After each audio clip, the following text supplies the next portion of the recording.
eh bien, on parle d'import et d'export, évidemment. Si vous faites, alors on l'a dit sur ce genre de réflexion, euh, je fais de l'importation et de l'exportation, moi, je fais pas de risque douanier. Ça n'existe pas. Si vous faites de l'import et de l'export, vous êtes concerné. Et vous êtes concerné par des problématiques de fond ou de forme.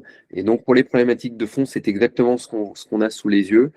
Ce qui est très majoritairement contrôlé, ce sont les trois piliers de la douane que vous connaissez bien, la valeur en douane, le classement tarifaire et l'origine, pour une raison simple, c'est que ce sont des éléments qui vont déterminer à l'importation le montant de la dette douanière, mais qui sont également les éléments clés d'une déclaration en douane. Et ces éléments, euh, voilà, peuvent également, ces contrôles peuvent également porter sur d'autres éléments, un régime suspensif si vous utilisez pour suspendre les droits de douane, sur des procédures de dédouanement, des problématiques de normes, de contrefaçon. Tous les éléments peuvent être contrôlés. Et principalement, il faut que pour que tout le monde soit bien au même niveau, que l'on comprenne que ce que l'administration cherche à vérifier, c'est pas vous piéger à tout prix, mais c'est vérifier que vous utilisez les bonnes informations. Aussi parce que ces informations, elles vont vous permettre de distribuer correctement vos produits sur le marché ou de les exporter ou de les importer correctement, avec pour le consommateur des informations correctes.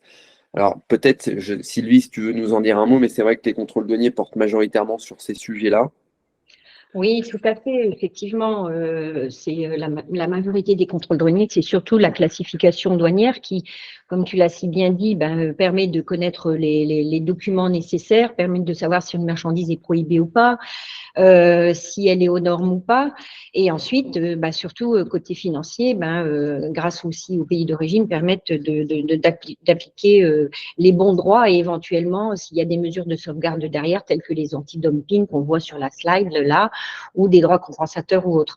Donc effectivement, durant mes 40 ans, on va dire, quand on avait des contrôles, c'est surtout sur ces bases-là et après, éventuellement, sur des produits comme on soupçonne de la contrefaçon ou autre, où là, c'est encore un autre problème. Donc, ces études à faire en amont sur ces trois piliers, elles demeurent vraiment très, très importantes et elles demandent, et on va le voir dans les slides suivantes, des choses à mettre en place dans vos entreprises pour essayer d'éviter et garder cette confiance qu'on obtient de plus en plus avec les douanes, qu'on verra également aussi par l'obtention du fameux statut OA. Voilà.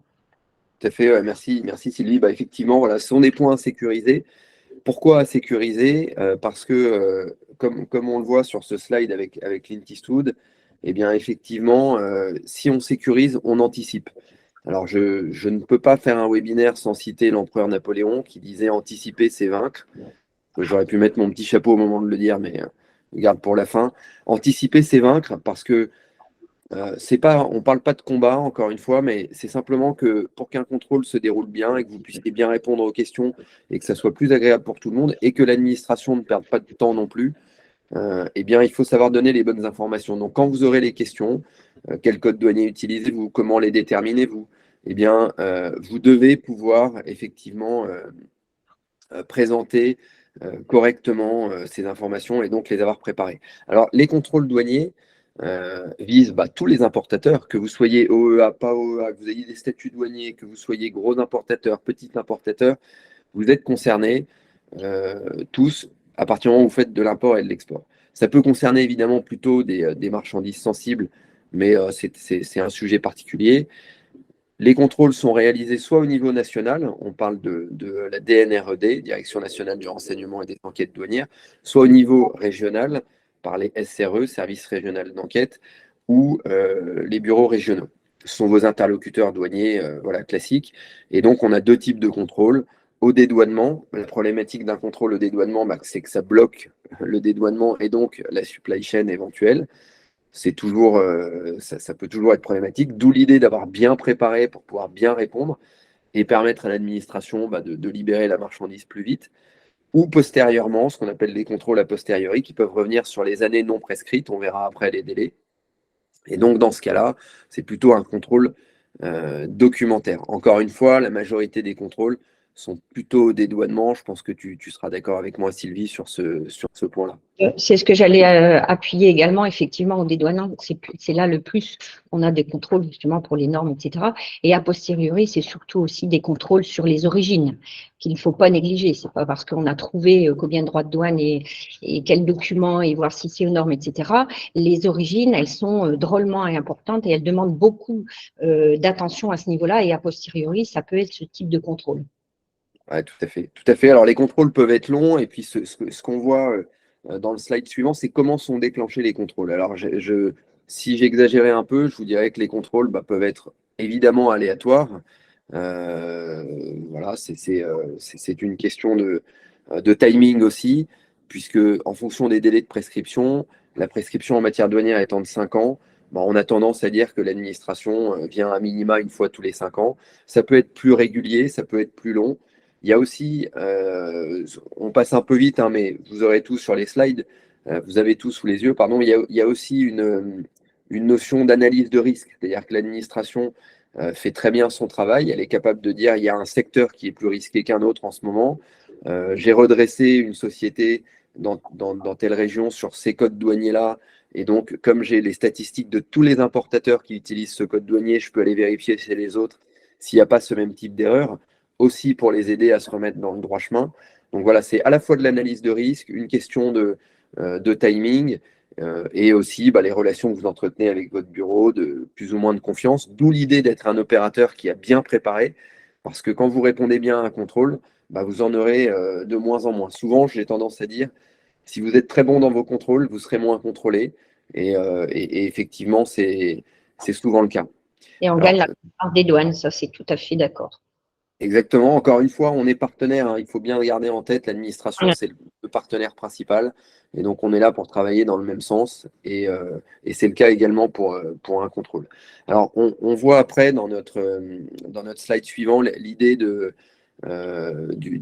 départ d'un contrôle, du déclenchement d'un contrôle.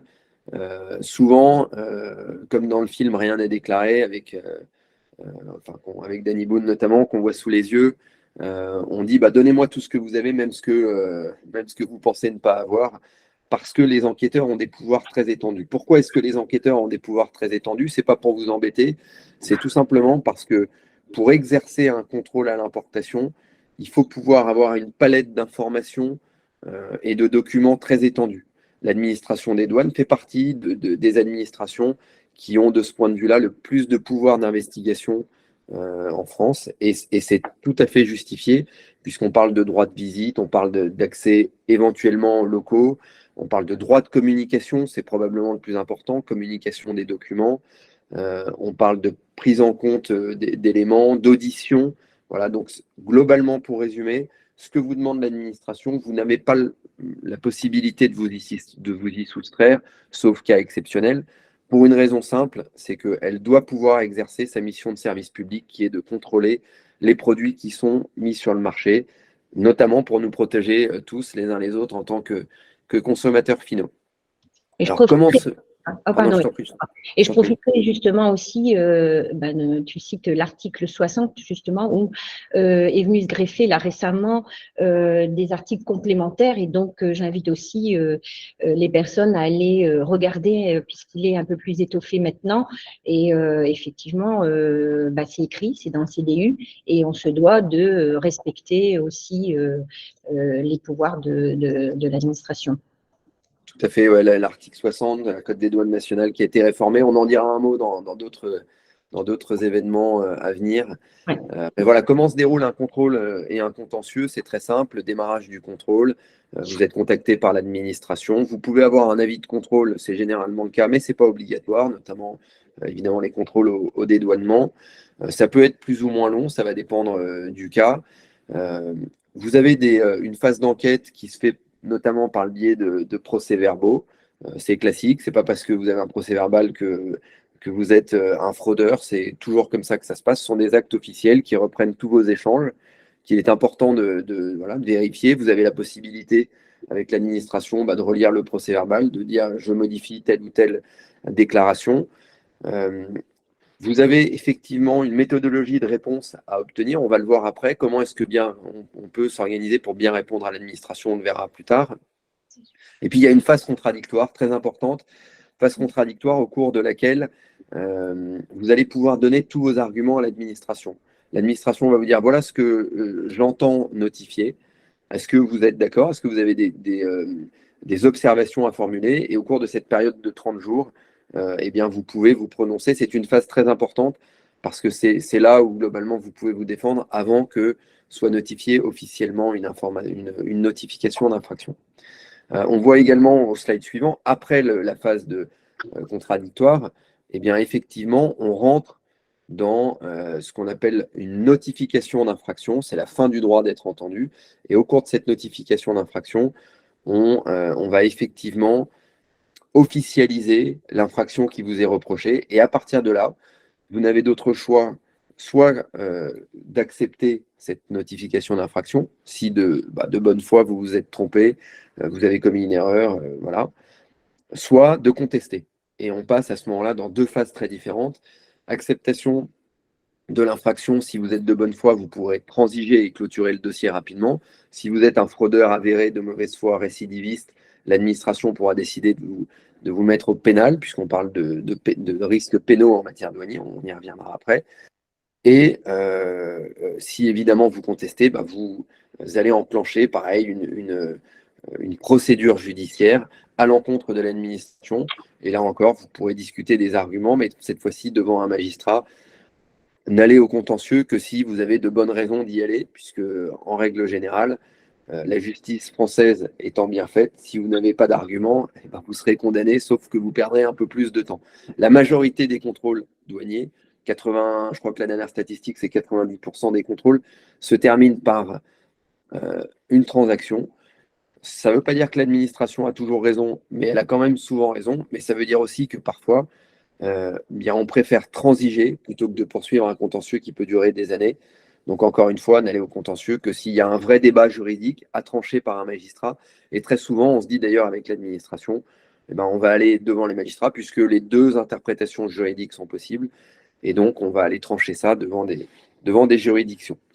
La phase contradictoire, encore une fois, est importante puisqu'elle permet de se mettre d'accord aussi avec l'administration. C'est une phase de conciliation. Autrefois, il y avait une commission de conciliation qui n'existe plus depuis que cette phase contradictoire a été mise en œuvre, notamment parce que on peut le faire directement entre nous. C'est ce qu'on appelait la CCED, c'est ça, Stanislas? Exactement, la CCED qui intervenait sur les problématiques de classement, de dîner de valeur qui n'existe plus désormais parce qu'on peut directement, au cours de la phase contradictoire, échanger avec l'administration. Alors, si on avance encore un petit peu, quelles sont les infractions? Quel est ce qui peut nous être reproché en matière douanière? Évidemment, il faut qu'il y ait un élément légal, c'est-à-dire que on nous reproche de ne pas avoir respecté une règle. Ça, c'est simple à comprendre. Un élément matériel, c'est je vais vous démontrer, l'administration va démontrer que par telle action, par telle importation ou exportation, vous contrevenez à la règle qui était fixée dans le Code des douanes de l'Union ou dans le Code des douanes nationales. Il y a toujours un débat sur l'élément moral. L'élément moral, c'est ce qu'on appelle l'élément intentionnel. Et là, il y a une particularité en droit douanier, c'est qu'effectivement, vous n'avez pas besoin, l'administration n'a pas besoin de qualifier une intention de fraude pour notifier une infraction. Parce que vous pouvez commettre une fraude en étant de bonne foi. Et donc, c'est pour ça qu'on a mis un point d'interrogation les yeux. On peut être notifié même si on est de bonne foi. Souvent, on a ça dans des contrôles, les sociétés qui nous disent « Ah, mais moi, je suis de bonne foi, je ne pouvais pas le savoir, il y avait un doute ». Effectivement, ça sera pris en compte pour éventuellement transiger, mais ça n'est pas pris en compte pour vous éviter d'être notifié. Alors, je résume le slide là et on le passe très vite. Ce qui vous est reproché, c'est des erreurs de code douanier, de valeur en douane d'origine ou de problématiques de normes. Voilà, principalement. Après, tout ce qui peut contrevenir au code des douanes de l'Union avec les articles que l'on a sous les yeux. Là, on parle de contravention douanière et on verra dans le slide suivant qu'on parle également de délit douanier. Donc là, à caractère évidemment pénal plus grave qu'une simple contravention. Ce sont les mêmes infractions, classement, valeur origine, notamment, principalement, ce sont les mêmes infractions, mais avec un caractère d'intentionnalité, c'est le nouvel article 414-2, ou lorsque ça concerne des marchandises qui sont dites prohibées, c'est-à-dire des marchandises sensibles, notamment. On peut passer un peu vite voilà, sur ces slides qui sont très juridiques, peut-être pour aller dans des slides un peu plus... pardon, je n'ai pas parlé du risque. Le risque, évidemment, ça fait peur. Et là, c'est la partie pire factor, mais après, on va vous rassurer. Ça fait un peu peur parce que le risque douanier, ça peut être des amendes très élevées, jusqu'à 3 fois la valeur des marchandises importées, article 414. C'est très théorique. Ça n'arrive que très rarement, puisque généralement est pris en compte le contexte, et donc vous avez des pénalités qui sont bien plus faibles.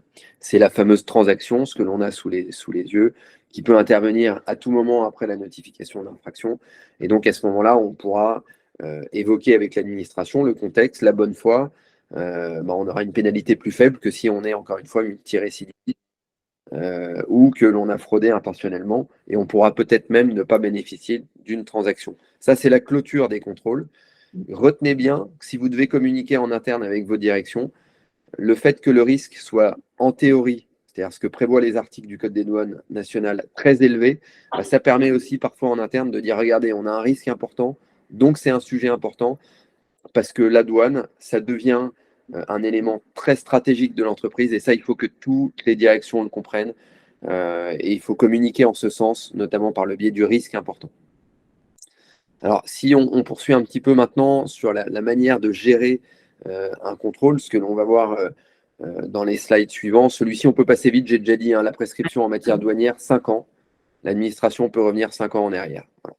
Et puis les prescriptions devant les tribunaux, je pense qu'on peut là aussi avancer vite. Vous avez tout ça qui est prévu. C'est effectivement des délais légaux qui s'appliquent.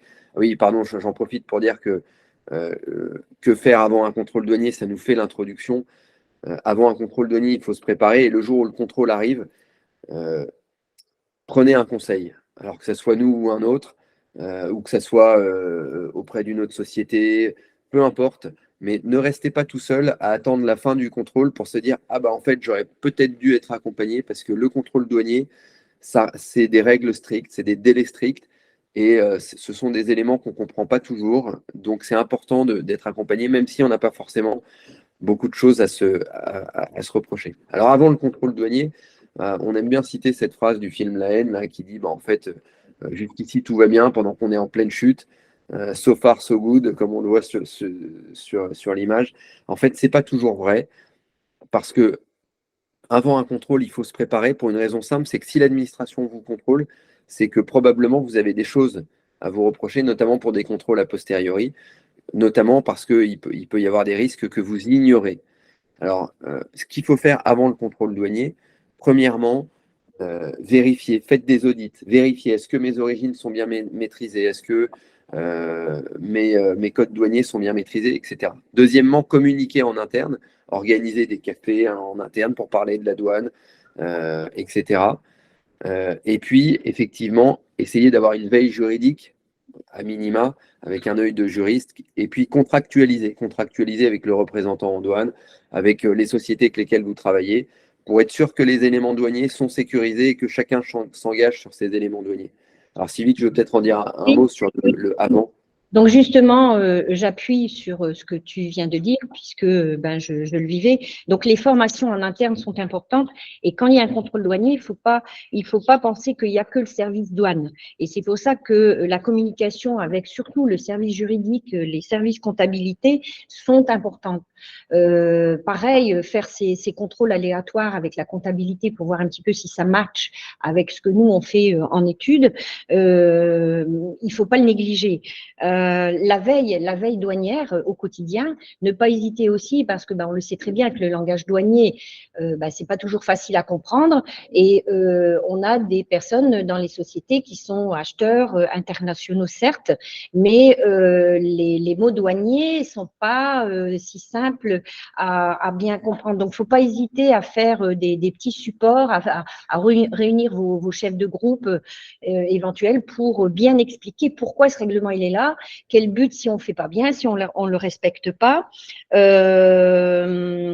Donc, ces formations, faire des formations, et j'insiste aussi sur les contrats, si on travaille avec des transitaires, et bien de bien mettre en avant les obligations du transitaire, parce que lors d'un contrôle, ben voilà, qui a fait quoi, comment, etc.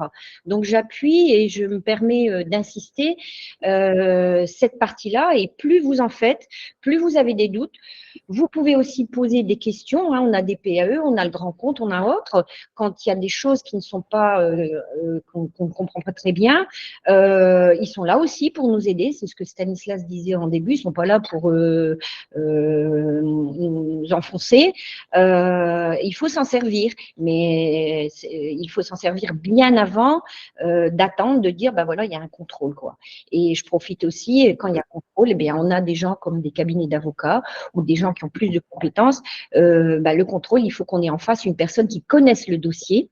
Alors, quelquefois aussi, on a des acheteurs ou autres, au bout de 2 ou 3 ans, ils ont quitté la société. Donc, voilà, gardez bien trace de toutes vos études pour que si une autre personne reprend, et on a des logiciels tels que le nôtre, hein, pour pas prêcher ma paroisse, qui permet justement de voir comment l'étude a été faite à un moment donné. Et s'il y a une personne absente dans l'entreprise au bout de 3 ans d'un contrôle, eh bien, on a les bases pour savoir ce qui s'est passé, pourquoi, etc. et pouvoir donner à la douane un maximum de preuves. Tout à fait. Ouais, tout à fait. Je partage, Sylvie. Et effectivement, ayez des bons outils hein, en interne, ayez des bons outils, des bases de données. Vous avez des doutes sur les codes douaniers. Il y a un excellent logiciel dont on a parlé il y a quelques instants qui existe. Si vous ne le connaissez pas, c'est que vous avez... Ou alors si vous êtes arrivé en retard. Donc, non, mais ayez les bons outils. Customs Bridge en fait partie. Mais voilà, ça fait partie de la préparation du contrôle douanier et soyez bien accompagnés. Ce qu'on voit également dans le slide suivant, pendant le contrôle douanier, puisque, et je crois qu'il y a eu une question, donc n'hésitez pas si vous voulez les poser, on y répondra à vos questions. Il y a une question sur les délais de prescription, on y reviendra. Que faire pendant le contrôle douanier?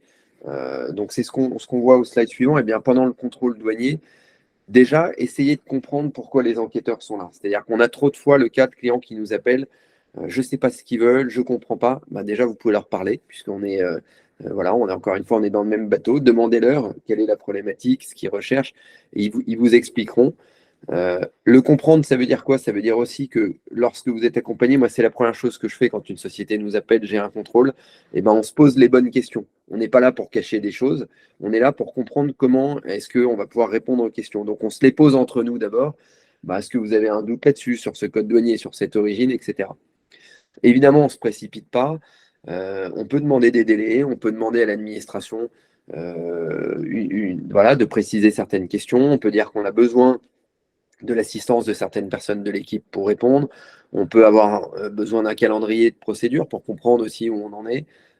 Tout ça, c'est possible. Il ne faut pas avoir peur de ça. Il faut communiquer, rester très factuel, éviter les interprétations, donner aussi mandat à une personne pour gérer le contrôle douanier, éventuellement accompagné d'un conseil, mais qu'il n'y ait pas 15 personnes dans la société qui répondent aux questions, c'est source de confusion. Ensuite, d'un point de vue très concret, que vous signez ou pas les PV, ça ne changera rien. L'administration voilà, donne des conclusions ou des éléments factuels dans un PV. Vous pouvez faire des observations, mais se braquer en disant je signe pas, je partage pas, ça ne sert à rien. Il vaut mieux être coopératif. Encore une fois, la douane est votre allié, c'est ce qui est écrit sur le slide. Et puis soyez quand même précautionneux. On évite de faire les malins, mais on peut quand même être intelligent. Donc regardez les dates, regardez les délais, regardez si les observations sont bien reprises. Et puis encore une fois, préparez-vous en interne à ce qu'il y ait une personne qui soit habilitée. Et il y a une petite procédure, c'est une page, mais en cas de contrôle douanier, comment on fait? On contacte telle personne, on donne un endroit spécifique aux douaniers pour qu'ils puissent se réunir, voilà, une salle de réunion avec une photocopieuse pour leur permettre de bien exercer leur contrôle. Et on prépare tout ça pour éviter que ça parte effectivement dans tous les sens. Je confirme, hein, donc c'est ce qu'on faisait chez nous, justement un petit slide que tous les acheteurs, prospecteurs et tout le monde avait pour recadrer ce type de choses pour être performant au plus vite. Et du coup, je me permets, parce que je l'ai aussi en tête, en interne, après tout dépend du type de contrôle, mais il faut savoir, par exemple, quand on a d'un contrôle sur la contrefaçon, eh bien là, il faut aller très vite parce que ça peut être des produits qui sont déjà dans les magasins et qu'il faut pouvoir remonter et ça prend pas 2 jours. Donc, il y a des délais qu'on peut négocier, mais il faut être prêt. Donc, il faut faire un petit peu des simulations. Est-ce que demain, on a un contrôle sur la contrefaçon? La marchandise est en magasin. Est-ce qu'on est prêt? Comment on le fait? Qui le lance? Donc, plus la société est grande, plus c'est difficile à détecter qui s'en occupe. Par exemple, si les produits doivent être remontés dans un entrepôt. Voyez, donc c'est des choses auxquelles on ne pense pas, mais auxquelles on panique très vite au moment où ça arrive. Alors justement, ouais, merci Sylvie, je partage totalement. Effectivement, il faut être prêt, il faut s'organiser à l'avance. Il y a des questions de délai et il faut également avoir bien en tête que normalement, l'administration devrait pouvoir vous dire, donnez-moi telle déclaration et expliquez-moi comment vous avez déterminé le code douanier, l'origine ou la valeur de cette déclaration. Vous devriez être capable de répondre. Et pour ça, c'est aussi une coopération avec le représentant en douane, d'où l'idée d'avoir un contrat. Nous, on passe notre journée à préparer des contrats avec les RDE, parce que dans le contrat, vous pourrez dire, en cas de contrôle et de demande de l'administration, dans un délai de moins de X heures, vous devez pouvoir me communiquer les déclarations que vous avez archivées pour nous. Il y avait D'où l'archivage, Stanislas, reste important. Et malheureusement, on ne peut pas toujours archiver dans les locaux. Et des fois, c'est externalisé. Oui, c'est bien. Et il faut récupérer tous les documents. Donc là aussi, attention à tous ces documents. Bon, maintenant, on rentre dans la dématérialisation, heureusement, et il y a de moins en moins de documents, hein, puisque c'est le but. Mais quand même, il faut pouvoir les ressortir. Et j'en profite aussi, je pense que quand il y a un contrôle, Stanislas, tu peux nous appuyer un petit peu plus dessus. Le dossier, il doit être regardé encore pendant 5 années, il me semble que oui. Oui, alors c'est exactement le point sur lequel j'allais venir, parce qu'en plus, il y a une question qui est posée sur comment interpréter les délais de prescription. C'est vrai que je suis passé un petit peu vite. Euh, c'est très simple. La prescription en matière douanière, elle est de 5 ans date à date pour ce qui concerne les infractions en matière de code des douanes de l'Union. Donc les infractions sur la valeur, l'espèce, l'origine. Un délai de reprise, qu'est-ce que ça veut dire? C'est-à-dire que l'administration des douanes vient chez vous demain, 15 septembre 2023. Je ne vous le souhaite pas. En tout cas, si c'est le cas, soyez prêts. 15 septembre 2023, elle peut regarder toutes vos opérations en remontant jusqu'au 15 septembre 2018, les 5 dernières années non prescrites. Ensuite, lorsque l'administration va émettre un procès verbal, ça suspend la prescription. Donc ça veut dire que ce délai de 5 ans est suspendu par une émission d'un acte officiel, notamment le procès verbal. Ça, c'est pour ce qui concerne les infractions Code des douanes de l'Union, espèce, valeur, origine. Si on parle d'infractions taxe nationale, par exemple TVA à l'importation, le délai de prescription et de reprise est de 3 ans. Alors, comment les interpréter? Effectivement, ça dépend, c'était l'objet de la question, ça dépend du type d'infraction. Taxe nationale, 3 ans, TVA, 3 ans, Code des douanes de l'Union, 5 ans. Et ensuite, on a d'autres infractions qui concernent des produits spécifiques, les produits soumis à accises, etc., où on a encore d'autres délais de prescription. Ça, ce sont les délais de reprise. Ça veut dire que votre archivage, il doit être minimum de 5 ans, puisque l'administration peut revenir 5 ans en arrière. En sachant que, souvent, on recommande même que ça soit plus, parfois jusqu'à 10 ans, parce que si l'administration exerce son contrôle, comme je vous le disais, 15 septembre 2023 jusqu'au 15 septembre 2018, mais que votre contrôle dure pendant 2 ans, vous allez vous retrouver en 2025 avec une période de contrôle de 7 ans, puisqu'on revient en 2018, puisque en 2023, l'administration a suspendu le délai de prescription de 5 ans. Donc minimum 5 ans d'archivage, idéalement un peu plus. Alors ensuite, je réponds sur une autre question que je vois parce qu'elle intervient tout à fait bien. Bravo à Nathalie qui pose la question au bon moment. Sur notamment les chiffres sur les taux de contrôle d'opérateurs OEA. Et là aussi, c'est un peu lié à que faire avant ou après. En théorie, quand vous êtes opérateur économique agréé, vous devriez avoir moins de contrôle puisque vous êtes opérateur de confiance et vous devriez avoir le choix du lieu du contrôle. Ce n'est pas toujours aussi simple que ça parce que le choix du lieu du contrôle, parfois l'administration est contrainte aussi d'exercer un contrôle sur le lieu de dédouanement parce qu'il y a un flux, il y a d'autres opérations qui arrivent derrière et donc on doit aller vite. Mais en théorie, vous devriez pouvoir choisir le lieu du contrôle avec certaines réserves, comme je le disais. Et normalement, vous êtes moins contrôlé. Est-ce qu'il y a des statistiques sur les taux de contrôle des opérateurs OEA? Pas à ma connaissance, peut-être que l'administration en a, mais pas à ma connaissance. En revanche, il y a une statistique qui est intéressante. Aujourd'hui, les contrôles douaniers concernent moins de 1% des déclarations. C'est-à-dire que c'est très, très faible. Alors, vous avez peut-être l'impression que ça arrive beaucoup et que vous êtes souvent contrôlé, mais en réalité, le taux de contrôle, il est très, très, très faible. On pourrait difficilement faire moins, et là, l'administration a énormément progressé sur ces sujets-là, grâce à l'analyse de risque des données. Elle fait évidemment du data mining, comme tout le monde, et cette analyse de risque des données, elle permet de contrôler en priorité ce qui devrait être plus risqué. Donc, le taux de contrôle est très faible, moins pour les OEA, mais je nuance en disant que lorsque vous êtes OEA, parfois l'administration pourrait être amenée à vous dire, en qualité d'opérateur économique agréé, vous n'auriez pas dû vous tromper sur telle infraction. Et ça peut être à double tranchant. Et c'est vrai que quand on est un opérateur dit connu, on parle d'opérateurs expérimentés dans la doctrine douanière, eh bien, vous pouvez être plus sévèrement réprimé parce qu'en tant qu'opérateur expérimenté, vous n'auriez pas dû vous tromper. Donc attention, quand vous êtes OEA, vous avez encore moins le droit à l'erreur que les autres.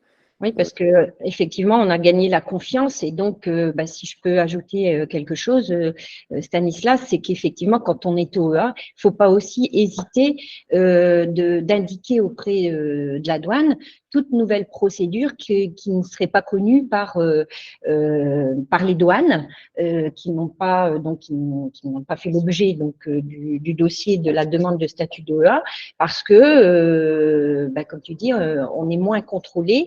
Mais un contrôle peut faire mal parce que on peut perdre très facilement le statut, on perd la confiance et du coup, pour pouvoir, et comme vous le savez tous, avoir plus facilement des possibilités de schéma logistique ou autre, il faudra se lever de bonne heure puisque le statut il a été perdu et on a été visé du doigt.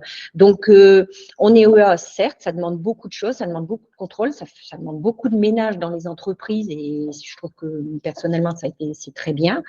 Mais après, il faut le garder, il faut communiquer avec les douanes. C'est pas parce qu'on demande une question ou on veut mettre un nouveau process en place qu'on va pas y arriver, quoi. Parce que si on le fait pas et qu'on se débrouille quelquefois seul, on n'a peut-être pas vu des choses.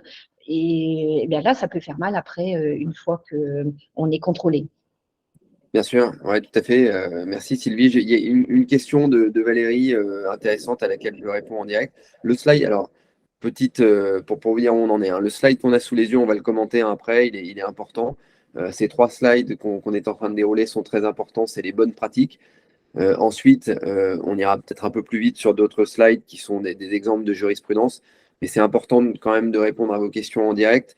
La question de Valérie est sur l'obligation d'archivage et de savoir si elle est identique pour l'exportateur ou le représentant en douane enregistré. Première partie de la question. Et deuxième partie, est-ce qu'il y a un délai réglementaire pour le représentant en douane pour transmettre les déclarations?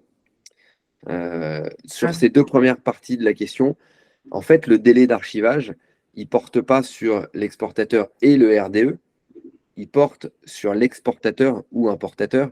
C'est vous qui êtes responsable vis-à-vis de l'administration. Il faut faire attention à ne pas toujours se dire c'est le RDE qui s'en occupera. En tant que professionnel du dédouanement, il a des obligations vis-à-vis de vous, mais là, on parlera d'obligations contractuelles dans le cadre de la relation que vous avez tous les deux. Et c'est pour ça qu'on disait c'est très important de contractualiser, parce que dans votre contrat, vous pourrez dire vous devez archiver, je vous demande d'archiver mes documents dans un délai de 5, 10, 8 ans. Ça, c'est vous qui le déterminez dans le contrat. Et je vous demande de répondre, de me donner les documents dans un délai de 24 heures. Par exemple, c'est ce que vous pourriez avoir dans une clause. Mais d'un point de vue réglementaire, ce sont les importateurs et les exportateurs qui ont l'obligation d'archiver, puisque c'est à vous que l'administration va demander ces éléments. Évidemment, le RDE, le représentant en douane enregistré. Il a aussi des obligations légales inhérentes à son métier. Mais pour ce qui concerne les documents de vos importations et de vos exportations, vous êtes les premiers concernés et vous pouvez prévoir des obligations contractuelles avec le RDE. Et donc, ça répond aussi à la troisième question qui était posée de dire est-ce qu'il y a une obligation de fournir des ECS? Donc, on rappelle, les ECS, c'est la déclaration d'exportation en mode sortie pour prouver que les biens ont quitté le territoire et que la vente sans TVA est bien justifiée. Là, encore une fois, il n'y a pas d'obligation de la part du RDE, puisque, comme on vient de le dire, la personne qui doit pouvoir répondre à l'administration, dans un premier temps, c'est vous. Je le fais à l'américaine en vous pointant du doigt. Vous êtes responsable, vous n'êtes pas seul responsable. Il peut y avoir une forme de co-responsabilité du RDE, mais en premier lieu, c'est vous qui êtes responsable. C'est un point important à garder en tête si vous devez garder des bonnes pratiques à la fin de cette matinée. Vous êtes responsable en tant qu'importateur-exportateur, et donc prenez les choses en main, ne vous reposez pas que sur le RDE. Alors, que faire après? Pardon, je t'en prie, Sylvie. De toute façon, Stanislas, le RDE, s'il y a un contrôle, il est obligé, il me semble, qu'il y a quelque chose qui est là-dessus, d'avertir tout de suite son chargeur, puisque, comme je l'ai dit, c'est bien lui qui est responsable de ses importations. Bien sûr, le RDE reviendra vers vous pour faire part des questions, mais ça aussi, ça se prévoit dans le cadre d'un contrat. Comment est-ce qu'on fait? On peut mettre dans le contrat, il y a une clause contrôle douanier. Comment est-ce qu'on fait? Je vous préviens dans tel délai, je ne réponds pas, moi, RDE, sans vous avoir fait valider les réponses, etc. Tout ça s'organise. Le contrat avec le RDE, ce n'est pas pour piéger le RDE, c'est pour lui permettre d'exercer plus sereinement son métier et inversement. Encore une fois, si on parle de l'importateur-exportateur, l'administration des douanes et le représentant en douane, on a les trois acteurs principaux d'une pièce qu'on essaye de jouer tous ensemble. Et plus les acteurs sont bons, plus le spectacle plaît à tout le monde. Et c'est ça l'objectif. C'est pas que l'un soit piégé par l'autre, c'est qu'on soit tous au même niveau d'information. Alors, dernier slide important. On a dépassé un peu le timing, mais c'est pas grave. Puis là, il faut pas le passer. Il faut l'appuyer aussi parce qu'il reste effectivement important. Voilà, ce slide-là, qu'est-ce qu'on fait après un contrôle? Eh bien, après un contrôle, on garde trace, on fait des comptes rendus, on communique en interne, et surtout, le plus important, c'est que on prépare ce qu'on appelle un document de synthèse, mais dans lequel on va dire voilà ce que l'administration nous reproche à ce stade, voilà de quelle manière on peut lui répondre. Voilà ce qui est notre risque. Voilà les arguments qu'on va. Voilà, on fait en fait un plan stratégique de comment est-ce que va se poursuivre ce contrôle. Et ça, c'est très important parce que c'est notre feuille de route, c'est notre feuille de match pour rester dans le domaine du sport en jour de match de Coupe du Monde, c'est important. Et donc voilà, on analyse la situation, on fait un état des lieux et on voit comment est-ce qu'on va répondre. Nathalie nous posait la question. Excuse-moi, je réponds juste Sylvie à la question qui a été. Vas-y. Je vais rajouter une petite chose importante. Vas-y. Comment expliquer, expliquer les mandats de représentation en douane? Alors, on pourrait y passer du temps, mais il y a deux mandats. Donc, représentation directe, vous êtes seul responsable vis-à-vis de l'administration. Représentation indirecte, vous êtes co-responsable RDE et vous vis-à-vis de l'administration. Pour le reste, il y a tellement de choses qu'on pourrait dire. On peut en parler en aparté. Lamine nous pose également une question.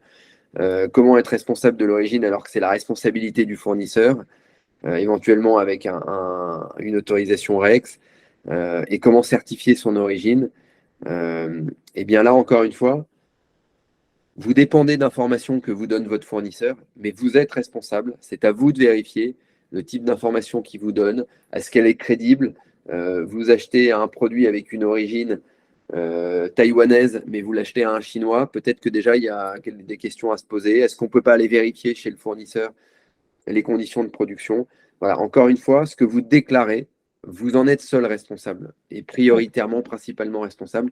Et donc, c'est pour ça que c'est à vous de mener ces audits de vérification des origines qu'on déclare, des codes douaniers, des valeurs. Lamine, ça, on pourra aussi en parler en aparté. Il y a d'autres choses à dire. Je repasse la main à Sylvie qui voulait rajouter sur ce slide. Et je valide justement, effectivement, en tant qu'importateur, on reste responsable et que bien souvent, on prend note des informations que le fournisseur donne, certes, mais c'est bien à nous de les vérifier.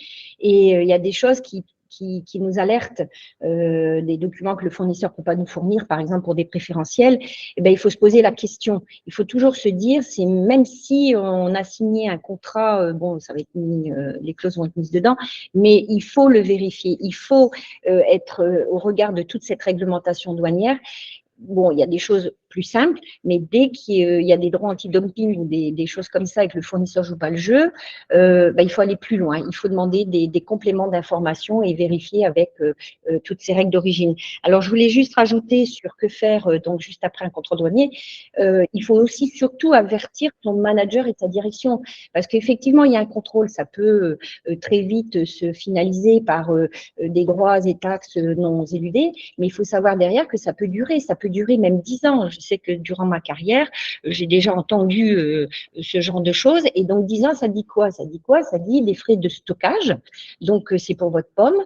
Ça peut être aussi des frais de destruction. C'est bien vous qui allez après subir tout ça. Et dans certaines entreprises, il faut budgétiser. Donc, le manager ou sa direction, il faut absolument lui faire un compte-rendu du pourquoi, comment, etc., pour justement aussi qu'il puisse nous aider après à mettre en place la possibilité de faire tous ces contrôles et surtout de prendre en compte qu'il risquerait d'avoir, suite à ça, et des fois c'est pour pas grand-chose, eh bien autant d'argent que l'entreprise devra sortir ou pas. Hein, c'est pas forcément. Des fois il y a des contrôles, mais on a gain de cause aussi. On n'est pas forcément obligé que de payer. Hein, donc c'est pour ça qu'il faut défendre, bien garder et pouvoir se justifier.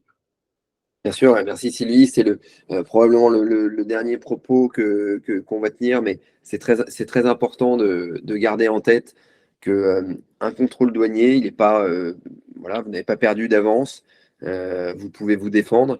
Et donc, pour résumer ce qu'on s'est dit, préparez-le, préparez-vous en interne, même si le contrôle n'est pas encore arrivé, préparez-vous à ce qu'il puisse y avoir des questions et donc menez des audits pour voir si vous êtes bien au carré sur tous les sujets douaniers.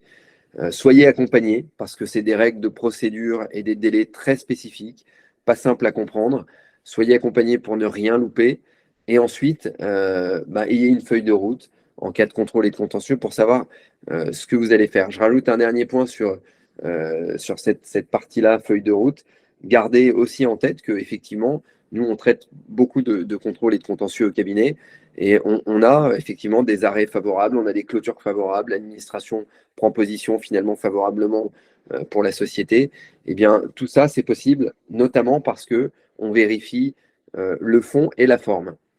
On s'était dit que si on aurait le temps, si on avait le temps, on allait vous parler de quelques arrêts de jurisprudence de fond et de forme. C'est des arrêts récents, mais c'était plus à titre informatif pour vous permettre de voir quelles sont les tendances du moment, sur quoi portent les contrôles. Gardez en tête qu'en cas de contentieux douanier, on va dire que les meilleurs arguments sont souvent des arguments de forme. C'est pas très glorieux de gagner sur des vices de forme, mais c'est aussi important que chacun exerce bien son métier. On peut gagner aussi sur le fond. Et puis, évidemment, on voit une tendance assez lourde actuelle dans les jurisprudences justement aux vérifications des conditions de réalisation des contrôles.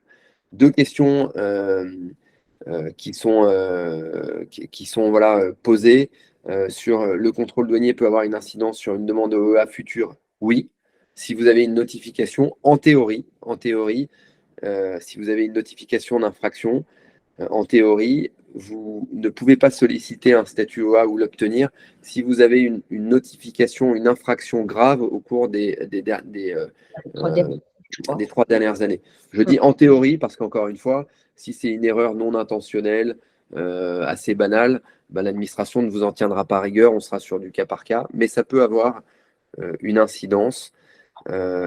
Yasmina nous pose également une question sur les DLT, déclarations long terme fournisseurs, pour se protéger sur les origines des matières que vous achetez.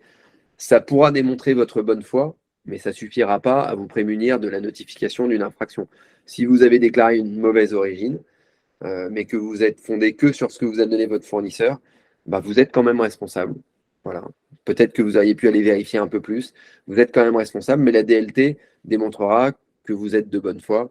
Voilà. Après, ça, c'est la théorie. Là, en pratique, si vous avez une DLT, que l'opérateur, le fournisseur est fiable, que vous avez eu un niveau de relation de confiance avec lui élevé, effectivement, vos risques sont bien plus limités.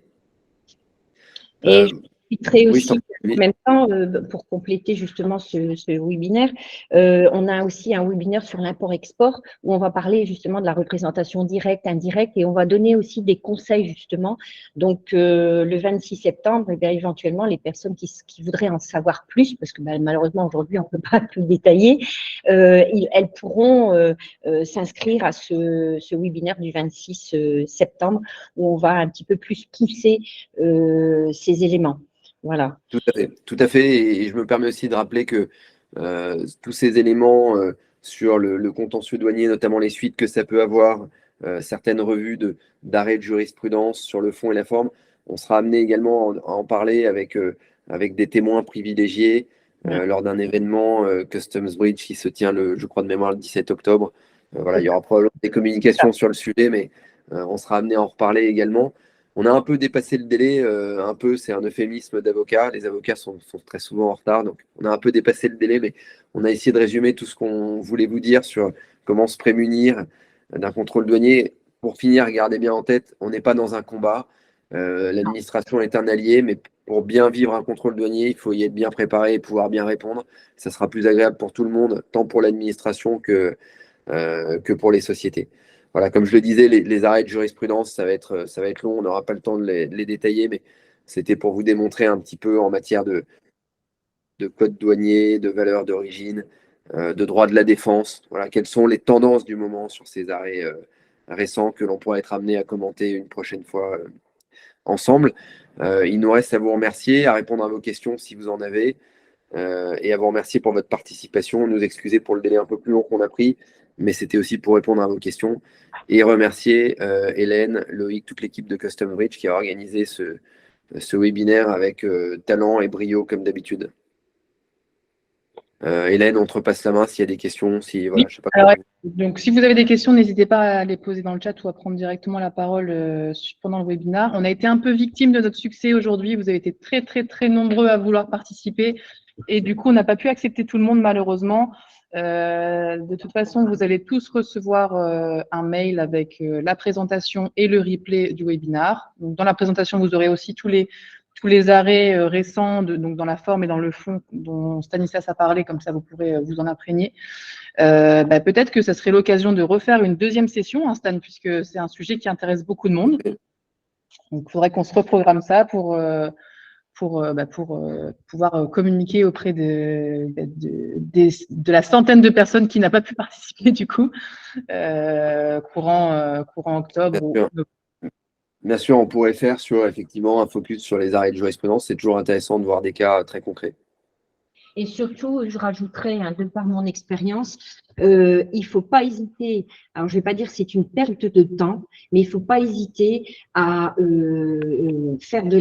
suivre des formations quand on n'a pas toutes ces bases en main, notamment sur les 3 piliers, espèce, origine, valeur. Parce que ça, on a l'impression que c'est complexe, mais comme je le dis ici toujours à l'équipe de Stan, c'est qu'une gymnastique. Et une fois qu'on a compris cette gym, eh bien après ça va tout seul et on a une assurance. Donc on pense que c'est complexe, oh là là, ou j'ai pas envie, je perds 2 jours. Non, c'est pas perdu parce que après, ça va beaucoup plus vite pour retrouver les éléments. Et en plus, on a de la chance d'avoir des outils, comme là je prêche le nôtre, comme chez Custom Bridge, qui peuvent vous aider à tout ça, avec aussi des possibilités peut-être de formation uniquement de base pour pouvoir après aller suivre des formations qui sont reconnues par les douanes, que je ne veux pas si je peux les citer, comme l'Audace, Acte International, etc., pour aller chercher vraiment l'essentiel dont vous avez besoin. Mais voilà, ça, je maintiendrai tout le temps. N'hésitez pas, ce n'est pas de perte de temps. Bien au contraire, vous êtes importateur, exportateur, quel que soit l'incoterm d'achat, vous êtes responsable de vos importations et pour moi, dans toute ma carrière, eh bien, le fournisseur, il est bien gentil, mais je n'ai jamais pris pour argent comptant. C'est dire, j'ai du plus sur sa facture, j'ai du plus sur son origine pour prouver que voilà. Mais à moi, après, à me poser les bonnes questions, si tout ça est d'actualité et si tout ça suit bien la réglementation qui est derrière. Merci. Tout à fait, tout à fait. Je vais t'emmener plaider avec moi la prochaine fois. Si vous voulez. Merci à tous pour votre participation. Merci à Et à tous. très vite. Je ne sais pas s'il y a encore des questions dans le chat avant de clôturer. Non, je vois surtout des remerciements. Alors, merci de nous remercier. Merci Stan, merci Sylvie pour votre expertise et merci Allez les à bleus. tout le monde. Allez les bleus, oui. Allez les bleus pour ce soir. Et merci à tous pour votre participation et on vous tient informé de toute façon pour la deuxième session, la session de rattrapage et vous recevrez d'ici 24 heures le replay et la présentation. Merci à tous et passez une bonne journée. Merci beaucoup, merci Stanislas. Merci. Merci, au revoir, bravo. Au revoir et merci. Au revoir. Merci bien, au revoir.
Stanislas, tu es encore là? Coucou. Je ne sais pas si tu nous entends. Stanislas? Bon, non, je pense qu'il n'a pas compris. Hein? Ben ouais, mais je pense qu'il n'a pas compris.